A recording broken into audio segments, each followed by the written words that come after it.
I'm more gravity. Let's play chess.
All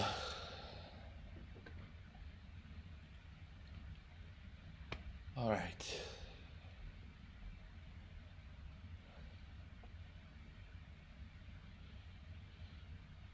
My analyze and review is going to be pending the computer's review, the server's review of this game.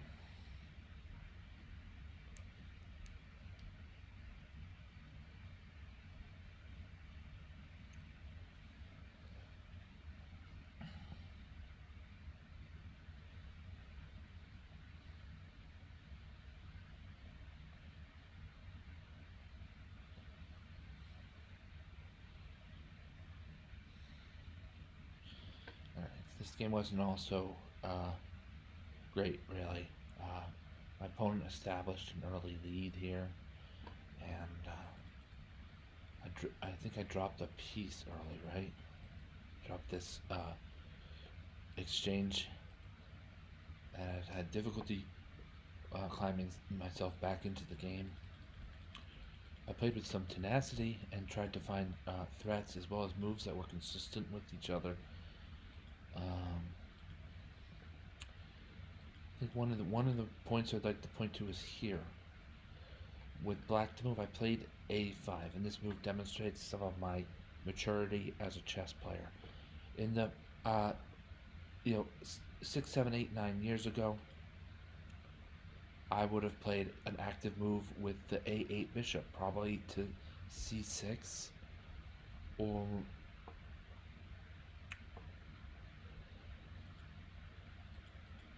here with black to move. I would have played a move like bishop to c6, maybe try to swap rooks on that d file. For what reason, I don't know, but it's the type of move I might have played. And I like that I played the move a5 here, showing that I realized that my two pieces attacking white's king side are my knight and my rook. Also showing that I know that the a8 bishop is in a position where he really can't be repaired or resolved immediately. This is just how the board is. I can't force activity in good position on the a8 bishop.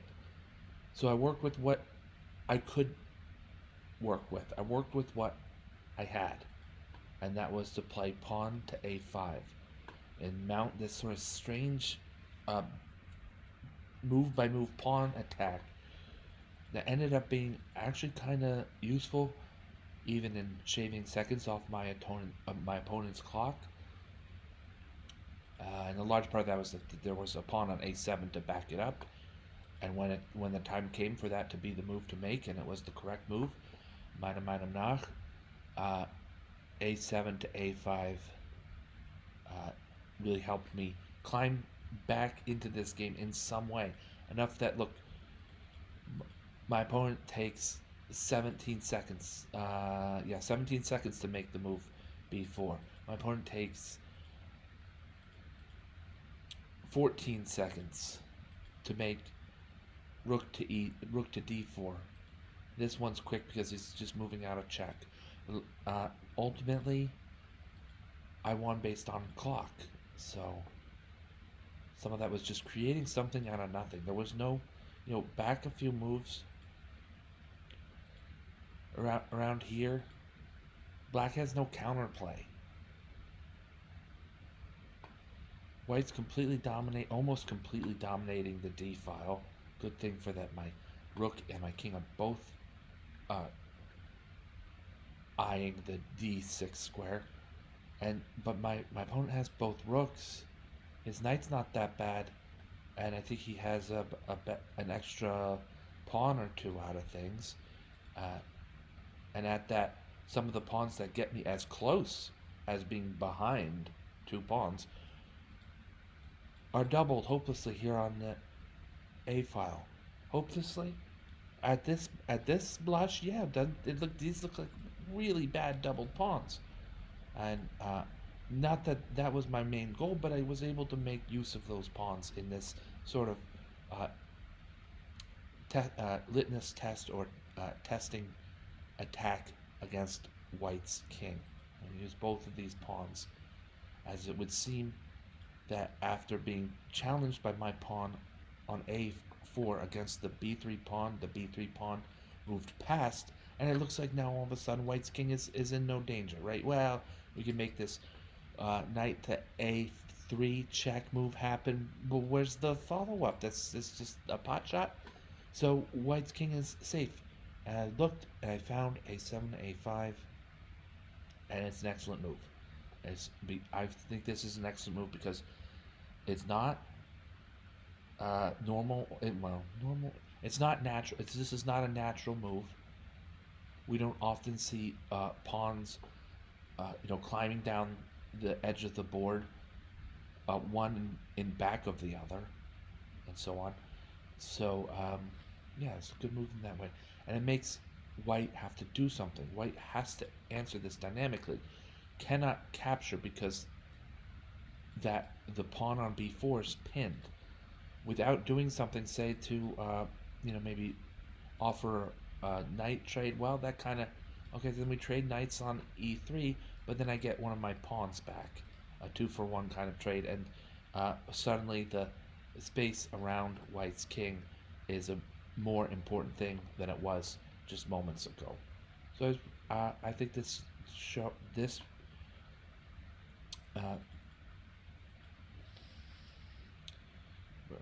move 26 a4 as well as move 27 a5 show some of my maturity as a chess player.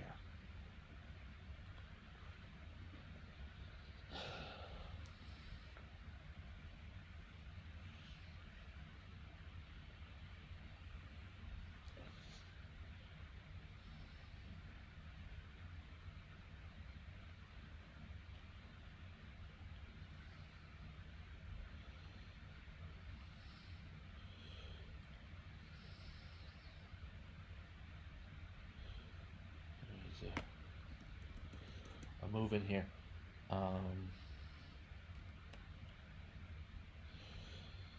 Yeah, so white missed a mate in 3.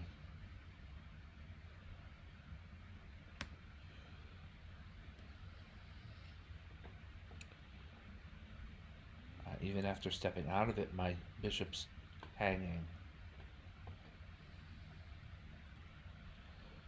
But you make do with what you're given. So I played king takes f3. Of course, this is the best move, challenging or attacking both the rook on e2 and the knight on g4. Okay, with the right moves here, black should pick up some of his lost material. Black has a lot of threats viable right now for which white must respond. Oops, I was in the wrong view before. Sorry about that. King takes f3 is best, and the computer torch to suggest rook e3 check. That probably should do it for white. I'd capture the knight, but at the end of the day, white's going to have more material.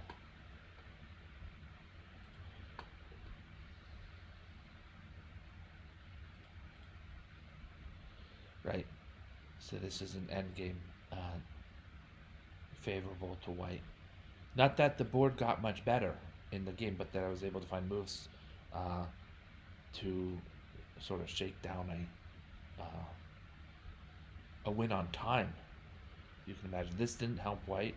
Look, one thing I said, this move rook d2 is so lousy because it misses the fork and all, but that's sometimes these things happen and so on. But the idea here is material gains. I can play knight to e4, and even after the right set of exchanges, maybe be facing an unfavorable endgame. But why would I do this? Here's the time. Material gains on the board in games like this where you can pick up some material late, they will convert to time. A favorable standing in terms of The clock, really. The clock. I should say the clock. I meant to say the clock. So you continue to play for material wins, even if it's a race against the clock. A material win will help you win that race against the clock. That's what I mean. Okay, so now we got some difficult positions. I think we're both on pre-moves now. I'm glad to get um, these are all indicated as being misses or horrible blunders, and I'm sure they are. But when your opponent has 5 seconds, or when your opponent has 4.9 seconds, and you have 10.7 seconds, you're looking for things like a check. It will snap. Suppose that my opponent's next move was to be b6 automatically, then b7 automatically. It snaps it out. All of that because here the king must move. Maybe not backwards, but here the king must move. I think uh, b3 would make sense. And then sometimes, depending on how low your opponent's time is, you would even make a move like rook to c3. I had enough time that I could sort of bounce this move over to be blocking the pawn, and then maybe move a pawn for a move or something. Rook d8 was just bad. This is all on pre-move. If you know you want to get checks in against your opponent's king very often when you're in this incredible time scramble like this. Checks against your opponent's king will help you greatly. My opponent timed out. Excuse me. My opponent timed out.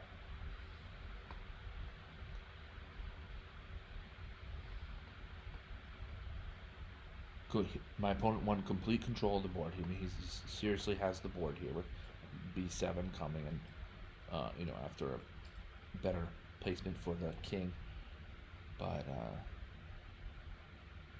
I was able to time my opponent out. All right.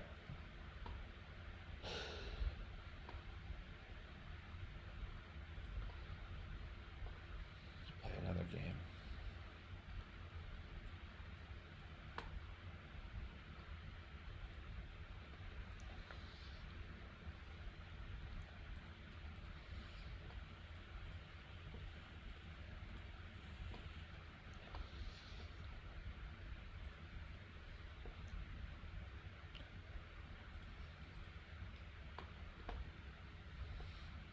Playing fast in the opening. Some people say you intimidate your opponent. Some people say you you're too eager to reveal that.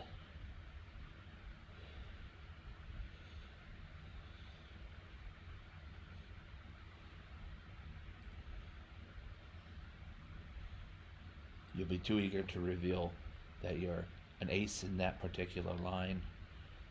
Think about when you play against someone who's playing fast, you just play best move. If someone's playing fast in the opening, you say, okay, I'll play best move against this.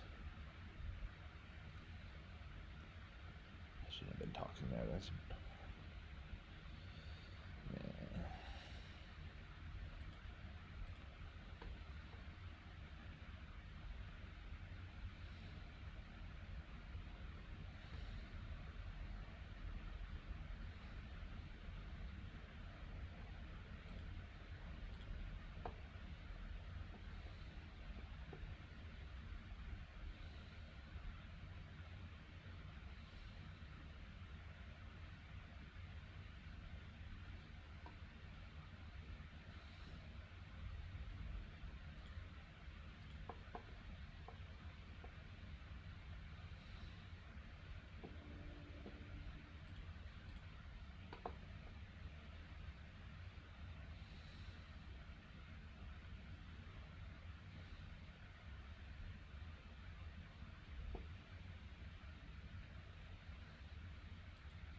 See if my opponent wants a rematch. I'm going. He's not offering a rematch, so I'm going to review. And that's going to be it for this session.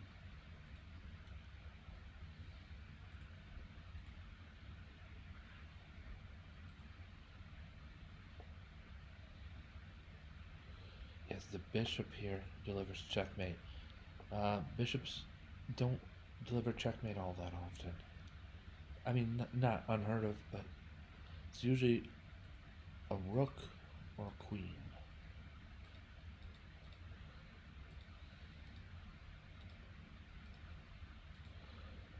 Who goes next? Probably, I would say the knight delivers more checkmates than the bishop. I'm not sure about that. We always think of the knight and we think of it as this great attacking piece. I don't really know. A bishop or a knight makes checkmate more often. Which of the two? Alright, so let's go over this game. First off, a nice, healthy, accurate game. Accurate enough. So let's review it. This is called the Scandinavian defense, and these moves right here, e4, d5, e takes d5, queen takes d5. These are great moves. They're as old as the hills. It's the Scandinavian defense, and if they're not as old as the hills, then these moves might have been championed by Bent Larsen as black. Check me on that, because I'm not certain. c4, I don't see any problem with c4. I've noticed that it usually gets an inaccuracy, but here's considered a mistake. Most often, yes, white will play knight to c3 and have some sort of way to threaten a discovered attack against a black queen who has moved to a5. But c4, really, there's nothing wrong with it. So let's make sure I'm right about that. I'm probably wrong. If the computer says I'm wrong, queen e4 check, yeah, but then queen e2 check, and it's going to be a queen. Soon enough, it's going to be a queenless game, and the advantage favors whoever's more developed. But instead, queen a5, moving into lines that are more similar to standard lines on the Scandinavian. And here, as white so often plays knight c3, you'll see both queen a5 and another very popular book move, queen to d8. Those are the two main responses. I prevented them from occurring by way of pawn to c4.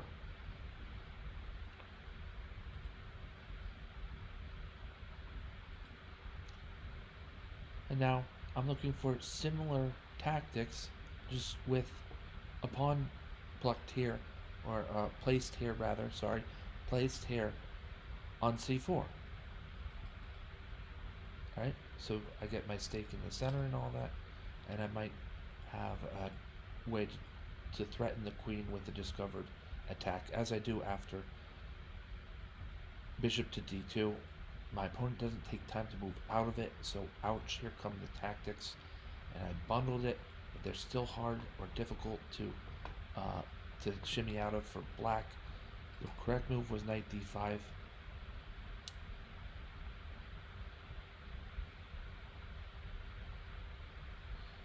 Let's play this out. I'm not sure why.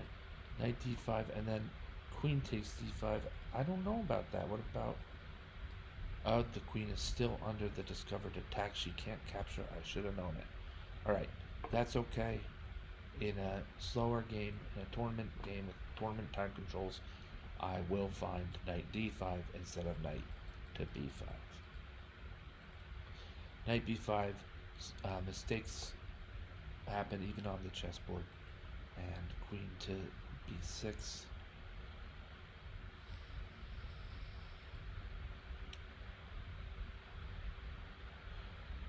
Torch is finding these moves inaccurate. And I thought I made a good challenge with queen a4 to make black find a move. knight takes c7 check. And the knight cannot be captured because that would be putting black's king into that would then black would be putting the king into check. That cannot happen.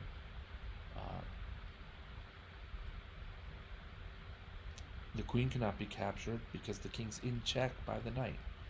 So this is a pretty sharp tactic here. I'm glad to have found it over the board, or live anyway. Go up a rook, and this is a little bit of how to win when you're at a rook, but done well, because look how quickly I'm exchanging minor pieces. Another exchange of minor piece there, minor piece exchange there.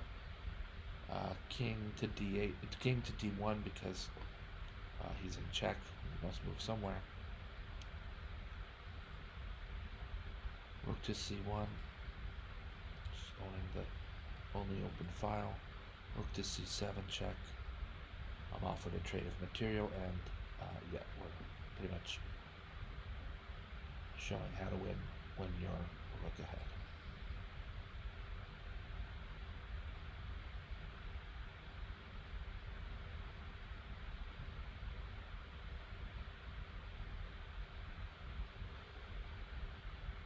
If you wonder why I sometimes get rushed in my voice and my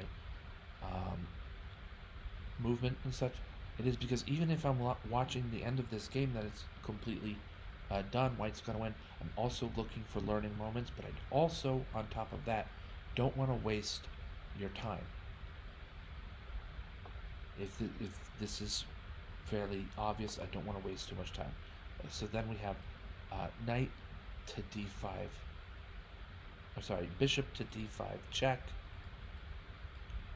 and it's game over. Alright, like I said, that's going to be it for this session. Thank you so much for watching. I'm More Gravity. Have a great night.